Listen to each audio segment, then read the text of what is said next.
Di tengah-tengah tekad dan komitmen untuk memberikan yang terbaik bagi pembangunan di Tanah Toar Lumimuut, pemerintah Kabupaten Minahasa melaksanakan apel kesiapsiagaan menghadapi bencana termasuk COVID-19 menyambut Hari Raya Idul Fitri 1 Syawal 1442 Hijriah dan Hari Ketupat 2021 pada hari Jumat 30 April 2021 di lapangan Samratulangi, Tondano. Bupati Minahasa Dr. Insinyur Royko Octavian Roring usai memimpin apel didampingi Wakil Bupati Minahasa Dr. Robidono Kambei kepada media ini menyampaikan bahwa dengan peningkatan perubahan iklim global antara lain siklon tropis yang eskalasinya mengalami peningkatan di beberapa tempat, maka tentu ini kita harus waspada bersama. Karena itulah simulasi penanganan bencana harus dilakukan secara rutin setiap bulan bersama-sama dengan instansi terkait penanganan bencana dan melakukan kajian terhadap potensi atau kerawanan bencana di daerah. Maka kita perlu melakukan berbagai persiapan sebagai langkah antisipasi akan bencana alam ataupun non-alam yang ditimbulkan. Karena Kabupaten Minahasa termasuk dalam daerah yang berpotensi mengalami bencana banjir, longsor akibat perubahan cuaca ekstrim secara tiba-tiba. Dengan diadakannya apel pada hari ini tentunya merupakan bentuk respon pemerintah daerah dengan menindaklanjuti arahan dari pemerintah pusat dalam mengantisipasi kebijakan bencana secara terpadu. Hal ini sangat penting dilakukan karena potensi terjadi bencana perlu mendapatkan perhatian bersama mengingat umat muslim akan merayakan Hari Raya Idul Fitri. Dengan langkah persiapan yang matang dari pemerintah daerah bahkan seluruh stakeholder terkait dapat melakukan antisipasi dan langkah-langkah penanganan secara cepat sehingga dampak bencana yang ditimbulkan juga tidak semakin besar.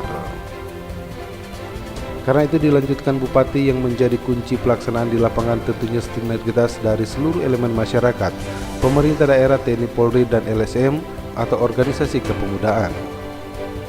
Diharapkan juga bagi para seluruh jajaran para camat yang ada di wilayah apalagi daerah yang rawan bencana untuk proaktif dan meningkatkan kewaspadaan dengan melakukan langkah-langkah penanganan awal serta dapat mengkoordinasikan dan melaporkan setiap kejadian secara tepat.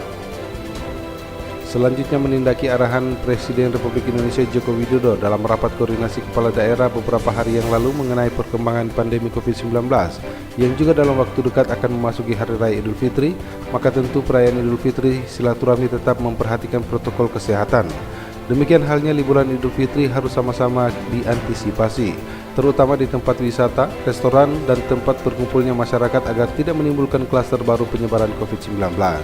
Oleh sebab itu, selagi pencegahan penyebaran COVID-19 harus menjadi prioritas, penanganan pasien harus dilakukan secara konsisten, dan pembukaan sektor perekonomian dilakukan secara bertahap dengan cara yang tepat, agar dampak ekonominya bisa kita kendalikan dengan baik.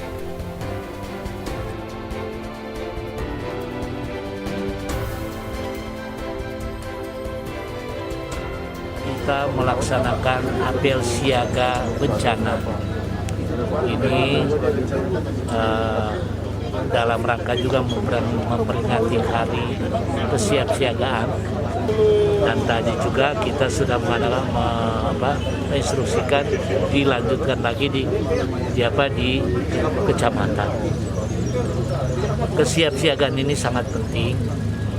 Urusan COVID di Kabupaten Minahasa belum selesai. Jadi saya mohon itu para hukum tua, lurah, camat, dan seluruh yang terkait tokoh-tokoh masyarakat, tokoh-tokoh agama untuk tidak bosan-bosannya mengingatkan ini protokol kesehatan. Di samping kesiapsiagaan bencana alam, non-alam, tapi juga dalam rangka pengamanan pelaksanaan Idul Fitri di Kabupaten Minahasa. Makanya kita sudah menginstruksikan lewat organisasi-organisasi keagamaan, ya, lewat LSM ikut bersama-sama dengan pihak pemerintah daerah serta TNI Polri. Apel ini turut dihadiri Ketua DPRD Gledi Kando, Kapolres Minahasa AKBP Hens Limoningkei, Kepala Kejari Rahmat Budiman, Sekretaris Daerah Fritz Muntu, Kepala Pengadilan Negeri Tondano, mewakili Dandim, FKUB Kabupaten Minahasa, jajaran pejabat Pemkab Minahasa, serta peserta dari unsur TNI, Polri, serta instansi terkait lainnya. Dari Tondano Minahasa, tim Sulut News TV, Christian Tangkere melaporkan.